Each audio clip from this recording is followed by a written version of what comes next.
Hello, तो आप लोग कैसे हो? आज हम लोग रीर और नीर के बारे में समझेंगे, जो कि बहुत ज़्यादा कन्फ्यूजिंग टॉपिक होता है, खास करके यूपीएससी प्रीलिम्स में।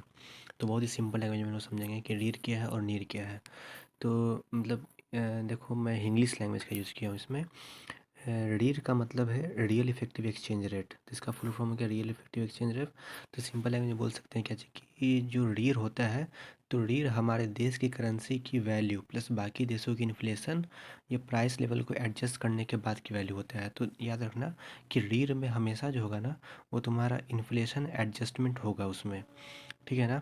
तो ऐसे भी हम बोल सकते हैं कैसे कि रीर बताता है कि हमारी करेंसी रियल टर्म्स में स्ट्रांग हो रही है या वीक, जब हम बहुत सारे ट्रेड पार्टनर से कंपेयर करते हैं। तो रीर हमको बताता है कैसे कि हमारे देश की करेंसी मतलब क्या स्ट्रांग हो रही है या वीक हो रही है। और भी अगर सिंपल लैंग्वेज में अगर हम लोग समझें, अगर तो अगर इंडियन रुपी नॉर्मली स्ट्रांग हो रहा है, डॉलर के मुकाबले सस्ते पड़ रहा हो, लेकिन इंडिया में इन्फ्लेशन ज़्यादा है, तो रियल में जो रुपीज़ जो होगा उतना स्ट्रांग नहीं होता है। यही डिफरेंस होता है, रीड दिखाता है। ठीक है? रीड का यूजेज क्या है? तो रीड का हमारा जो यूज होता है, इंडिया के एक्सपोर्ट कम्पिटिटिव है या नहीं, मतलब इंडिया के जो एक्सपोर्ट कंपटीशन मेरा है या नहीं है, करेंसी ओवर वैल्यूड है या अंडर वैल्यूड है, इकोनॉमिकली इकोनॉमिक ग्लोबली कम्पिटिटिव हमारा क्या है या नहीं है। तो एक फार्मूला होता है कि नीर जो होता है करेंसी की नॉर्मल वैल्यू होती है, और उसमें अगर हम लोग इन्फ्लेशन अगर एडजस्ट करते हैं तो हमारा वो रीर हमारा आता है। तो इन्फ्लेशन, तो ये नीर प्लस इन्फ्लेशन एडजस्ट, तो रीर हमारा होता है। नीर में याद रखना, NEN ER में, नीर में हमारा इन्फ्लेशन एडजस्ट नहीं होता है। जब इन्फ्लेशन एडजस्टमेंट जब होगा तो रीर में होगा हमारा। तो याद रखने के लिए हम लोग ऐसे भी याद रख सकते हैं कि NEER is equal to India की करेंसी की असली इंटरनेशनल बाइंग पावर। तो अब नीर वर्सेस रीर हम लोग सिंपल टेबल में एक देख लेते हैं। तो फीचर क्या है? तो नीर का जो फुल फॉर्म होगा वो नॉमिनल इफेक्टिव एक्सचेंज रेट होगा, और रीर का जो फुल फॉर्म होगा वो रियल इफेक्टिव एक्सचेंज रेट होगा। ये क्या मेजर करता है? तो रीर जो होता है, नीर जो होता है, सॉरी, नीर होता है, सॉरी एक मिनट,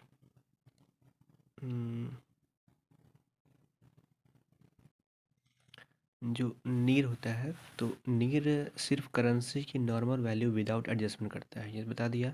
और जो रीर होता है वो करेंसी की असली वैल्यू इन्फ्लेशन एडजस्ट करने के बाद हमारा बताता है। इन्फ्लेशन कंसिडर करता है, तो हमारा जो नीर होता है वो इन्फ्लेशन एडजस्ट नहीं करता है, कंसिडर नहीं करता है। और रीर जो हमारा होता है वो इन्फ्लेशन एडजस्ट करता है। ठीक है?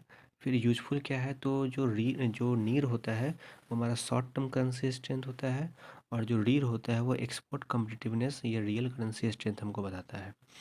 ओवर वैल्यूशन का बात करेंगे या अंडर वैल्यूशन का पता चलता है, तो नीर से पता नहीं चलता है, और रीड से पता चलता है। ये इंपॉर्टेंट है यूपीएससी में, मतलब प्रीलिम्स में ऐसा फंसाने के लिए क्वेश्चन आ जाता है।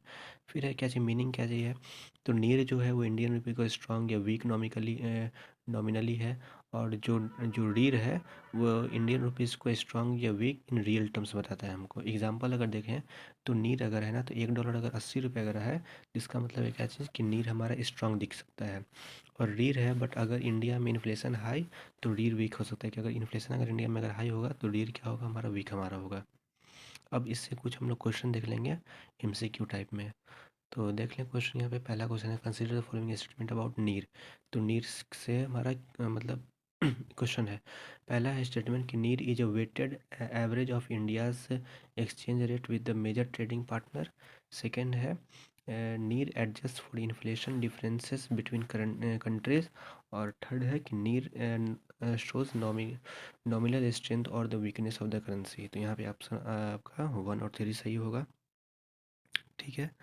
ऐसे करके देख लें आप लोग। सेकंड क्वेश्चन है, with reference to REER consider the following statement. तो REER is drive by adjusting a NEER for inflation. A rise in the rear indicate India's export become more competitive, और rear represent the purchasing power of the currency relative to trading partner। तो यहाँ पे भी हमारा 1 और 3 सही है, 2 सही नहीं है। यहाँ पे एक्सप्लेनेशन भी है कि 2 है जो, if rear rises currency over valued, export become less competitive. ठीक है? थर्ड क्वेश्चन देख लें, if India's inflation is higher than its trading partner then what will likely happens to REER. तो इसमें रीर हमारा क्या होगा, इंक्रीज हमारा होगा। फिर फोर्थ नंबर क्वेश्चन देख लें, which are the following are indicate by a fall in REER. तो रीर हमारा कैसे हमारा फॉल होगा, तो पहला क्या है, currency is under valued, export become more competitive, और थर्ड है इम्पोर्ट इम्पोर्ट बिकम चीपर। तो यहाँ पे 1 और 2 सही है, एक्सप्लेनेशन में देख लेंगे आप लोग। फिर फिफ्थ क्वेश्चन है कि if NEER increases but REER remains constant, what does it indicate. तो ये क्या इंडिकेट हमारा करेगा, तो ये इंडिकेट करेगा कि no change in inflation difference. तो इसका आंसर हो जाएगा आपका सी। सिक्स है match the following concept feature. तो नीर और रीर का है हमारा, तो दोनों ही जो है वो हमारा करेक्ट मतलब मैच किया हुआ है कि नीर जो है वो नॉमिनल एक्सचेंज रेट है और सिंपल ही है, और जो रीर जो था उसमें क्या था कि इन्फ्लेशन एडजस्टमेंट हमारा उसमें होता है, दोनों दोनों मतलब मैच हमारा किया हुआ है। फिर है 7 number question, which indicator is best access access to export competitiveness. तो हमारा एक्सपोर्ट कम्पिटिटिवनेस के लिए सबसे अच्छा कौन होता है, तो रीर हमारा होता है, ये हमको पता है, ठीक है ना। फिर और थोड़ा सा कॉन्सेप्चुअल क्वेश्चन देखेंगे। तो पहला क्वेश्चन है कि when REER is greater than 100 if is generally indicate that India's currency is over valued. Second है क्या कि when REER is less than 100 if it indicate that improved export competitiveness. और third है क्या कि REER is calculated by IMF only. तो यहाँ पे हमारा सिर्फ 1 और 2 सही है, थर्ड सही नहीं है, क्योंकि ये जो हमारा जो रीर जो होता है इसको RBI या BIS करता है, IMF इसको कैलकुलेट नहीं करता है। सेकेंड है क्या, if the NEER is of India falls while REER rises what does it indicate.